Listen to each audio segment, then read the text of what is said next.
Sa kapapasok lang na balita ng Premier Volleyball League PVL mga idol. Ethan Arce na former F2 Logistics middle blocker ay kinuha na ng Petrogas Angels. Sa pagpasok ni Ethan Arce sa team ng Petrogas Angels ay malaking addition siya sa paglakas muli ng team pagdating sa depensa. Si Ethan Arce ay kokomplito sa middle block ang posisyon matapos magkaroon ng ACL tear sa kanang tuhod si Ronya Musa. Si Ethan Lan Arce ay dating middle blocker ng University of the Philippines during college days. Samantala Abi Maranyo at Ara Galang ng F2 Logistics ay kinuha naman ng Cherry Tigo Crossovers. Malaking addition sa Cherry Tigo Crossovers ang dalawang De La Salle University Lady Spikers alumni na sina Ara Galang at Abi Maranyo.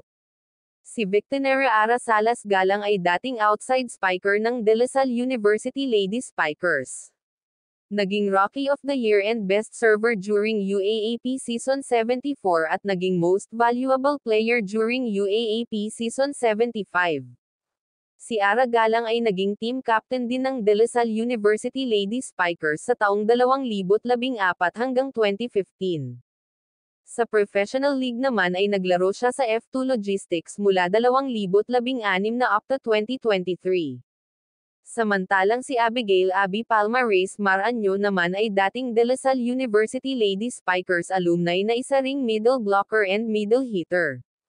Naging 2 times UAAP MVP from Season 74 to Season 75. At naging team captain ng volleyball national team sa loob ng 8 taon.